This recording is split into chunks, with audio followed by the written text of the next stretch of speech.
चलिए हमारा आज का काम, ये हमारा एक क्वेश्चन है। आप पहले क्वेश्चन टैली कर लो, आपकी बुक में एग्जैक्टली ऐसे ही दिया हुआ है, ठीक है।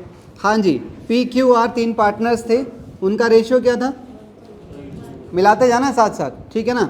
और 31 मार्च 2018 की बैलेंस शीट दे रखी है, ये पूरी की पूरी बैलेंस शीट ये रही। 1 अप्रैल 2018 को क्या हुआ है, देखो रेशियो क्या डिसाइड हुआ, तो वो ये रहा, कोई टेंशन। उसके अलावा कुछ नीचे पॉइंट्स लिखे हुए हैं, वो सारे पॉइंट्स मैंने यहाँ पर प्लेस कर दिए। मांगा क्या है, जर्नल एंट्रीज और रिवैल्यूएशन अकाउंट। समझ आ गया क्वेश्चन, ठीक है। अभी हम धीरे धीरे पॉइंट्स को डिस्कस कर लेंगे। कुछ पूछना है किसी को, चलो ज़रा।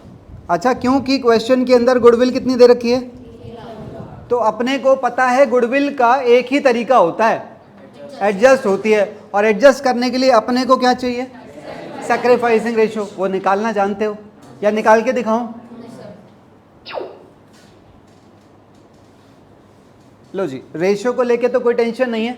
अच्छा, इसमें अपने को रेशियो जो मिला है वो क्या मिला है, P गेन करेगा और Q, तो ये जो आपको वैल्यूज मिली हैं, इन वैल्यूज को इसके साथ, तो आपकी गुडविल की एंट्री यही डलेगी। हो जाओ पहले सेटिस्फाई हो जाओ, एग्री। तो लो जी, फ्यूचर एडजस्ट कर लिया। अब ज़रा पास्ट की बात कर लो। पास्ट के यहाँ पर 1, 2 और ये 3 आइटम है। अब तुम कहोगे ये पुराना रिजर्व, ये पुराना रिजर्व, ये पुराना नुकसान है, ये कोई एसेट नहीं है, वहम में मत रहना। ये कोई एसेट नहीं है, ये ऐसा नुकसान है जो सिर्फ अभी P&L में गया नहीं है बस, अदरवाइज इसमें एसेट वाली कोई बात नहीं है। अब मैं इनका क्या करूं आज, अब आप ठीक से सोचना पहले, इतनी जल्दी में आंसर करोगे तो नुकसान हो जाएगा।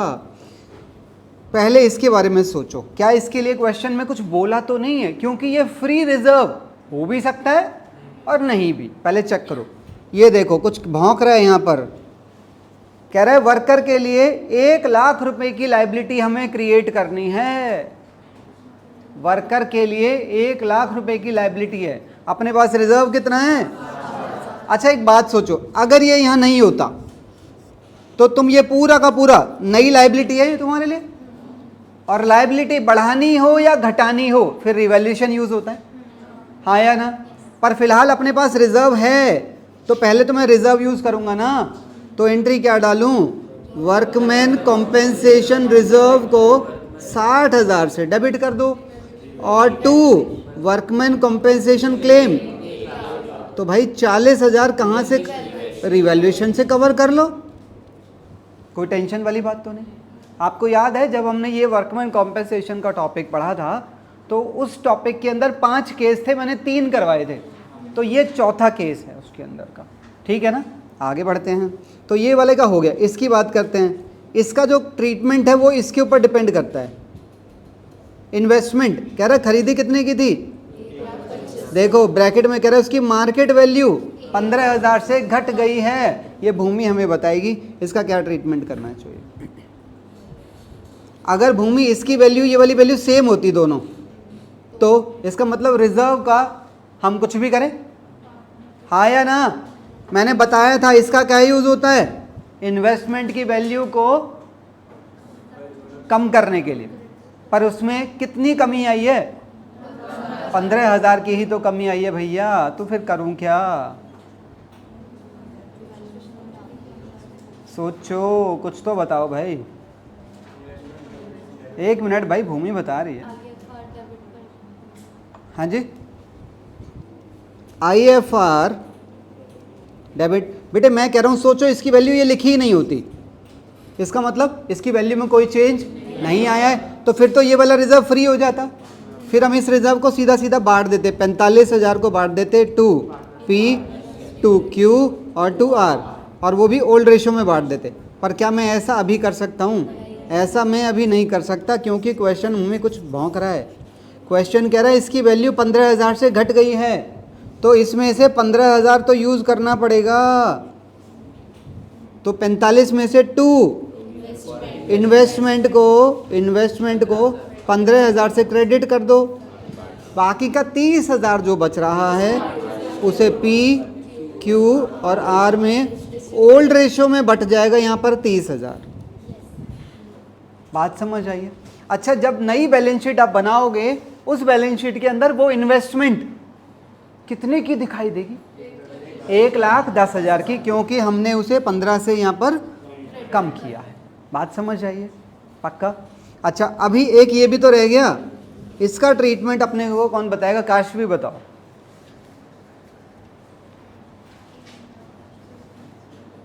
बहुत सिंपल है, ये पुराने फायदे हैं तो ये पुराने नुकसान है। तो इनको कम करने के लिए हम डेबिट करें। जर्नल एंट्री बताएं, हमें नहीं पता, जादू वाली बातें हमें नहीं आती।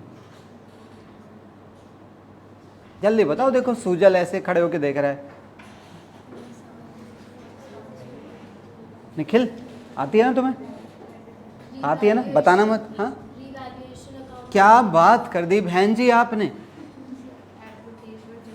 रीवैल्यूएशन ये एसेट ही नहीं है, देखा जाए तो ये नुकसान है पुराने। तो इनको हमें कम करना है ना सर? कम नहीं करना, इनको हटा ही देना है। ये पुराने नुकसान है। पुराने फायदे और पुराने नुकसान को आज ही खत्म कर देते हैं, या तो बांट दो या एडजस्ट कर दो।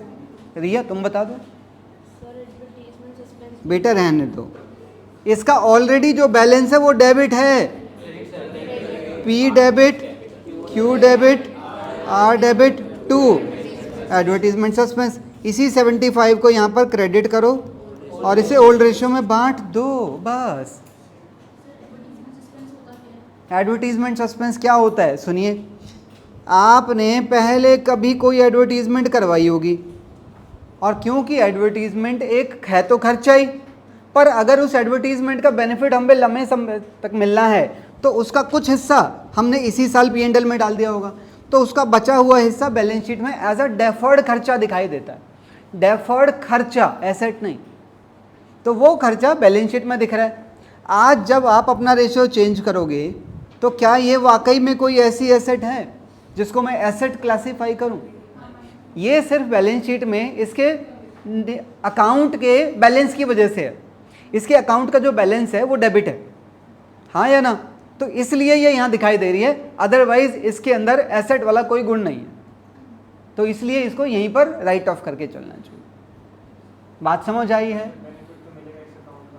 नहीं, बिल्कुल श्योरिटी नहीं है इस चीज़ की। हमने सिर्फ इसे राइट ऑफ करने की वजह से कि इसके सारे फायदे हमें उसी साल में नहीं मिलेंगे, समझ आ रही है? तो उसी हिसाब से हमने उसका कुछ हिस्सा कर दिया था राइट ऑफ। तो इसका जो बचा हुआ हिस्सा है वो हमें आज ही उसी रेशियो में कर रहे हैं हम, तो जिस रेशियो में वो डिसाइड हुआ था। कोई नया रेशियो तो यूज़ कर नहीं रहे हम उसके लिए। क्या आगे चल सकते हैं?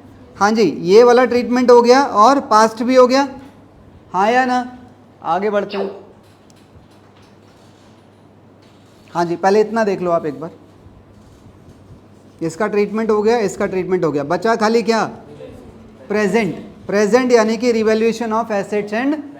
अब आप पहले देखो ज़रा, ये रिवैल्यूएशन का पॉइंट है, ये भी रिवैल्यूएशन का है, ये रिवैल्यूएशन का है, ये रिवैल्यूएशन, और ये भी रिवैल्यूएशन का है। चलो ज़रा पहली पे हम बात करते हैं। इसकी जर्नल एंट्री अपने को कौन बता सकता है? एक मोटरसाइकिल थी जो कि 30,000 पे वैल्यू हुई है। इसके अंदर तो मोटरसाइकिल है ही नहीं, मतलब होगी कोई हमारी, रह गई अनरिकॉर्डेड। हाँ जी, इट वाज अनरिकॉर्डेड, और कह रहा है अब उसे रिकॉर्ड करना है। मतलब एक नई एसेट हमें अपनी बुक्स में लेके आनी है। कंगना जर्नल एंट्री बताओ। बिल्कुल, motorcycle account debit to revaluation. Value कितनी है? 30,000। बिल्कुल ठीक है। चलो आर्यन, अगला बताओ ये वाला point. Outstanding expenses were not payable any more. कह रहा है हमने इनके पैसे नहीं देने अब, तो इसी के अंदर कर दो आउटस्टैंडिंग डेबिट टू, कितने के हैं? 15। तो ये कितने हो गए? 45, हाँ या ना? अगली जर्नल एंट्री अपने को बताएगा Kishore. Value of stock to be increase. पहले लाइन को पढ़ लेना दोस्त। स्टॉक की वैल्यू 2,90,000 तक बढ़ानी है, तक से नहीं। थी कितने की? तो यहां से यहां जाओगे तो 70,000 से बढ़ानी है। स्टॉक डेबिट टू, तो इसी के अंदर आ जाएगी। स्टॉक 70 से है तो इसमें हो गया 1,00,000 15,000। ठीक है ना, आगे चलो। इसकी जर्नल एंट्री हमें पार्थ बताएगा। पार्थ बताओ, 5% का प्रोविजन बनाना है इसका।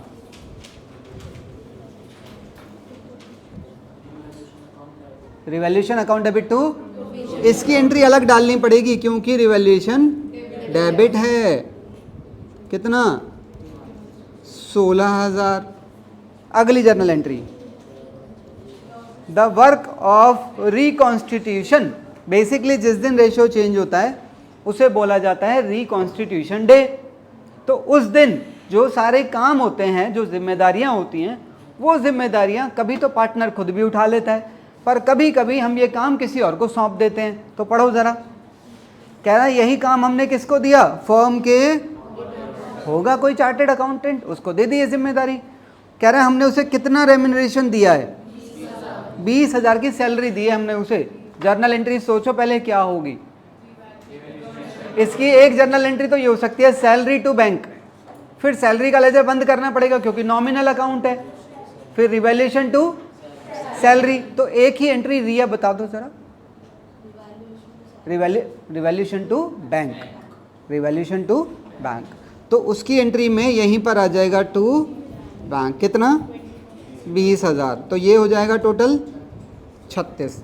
अब इस पूरे तामझाम के अंदर रिवैल्यूएशन का एक अकाउंट भी बन गया होगा। हम बना नहीं रहे फिलहाल, हम एंट्रीज में बात कर रहे हैं। अगर मैं रिवैल्यूएशन अकाउंट बनाऊं तो आप देखो रिवैल्यूएशन इसके अंदर डेबिट है, तो इसका मतलब यहाँ पर कितना लिखा जाएगा? 2 आइटम लिखे जाएंगे 36,000, और इसमें यहाँ पर लिखा जाएगा, आप देख रहे हो क्या हो रहा है। अभी रिवैल्यूएशन एक इसके अंदर भी तो था, तो इसका मतलब 40,000 एक यहाँ पर भी आएगा, हाँ या ना? तो इसके अंदर देखो प्रॉफिट हुआ कि लॉस हुआ? प्रॉफिट हो रहा है, तो यानी कि प्रॉफिट की जर्नल एंट्री भी तो निकलेगी, हाँ या ना? निकालना ज़रा कितना अमाउंट आ रहा है? 1,15,000 माइनस 36 और माइनस 39,000। ये जो आ रहा है ये 39,000 आ रहा है। इसकी जर्नल एंट्री क्या रहेगी ऋषिका?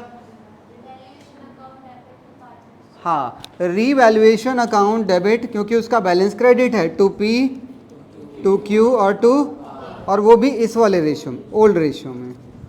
बात समझ आई है? कहीं कोई डाउट? करो, टैली करो।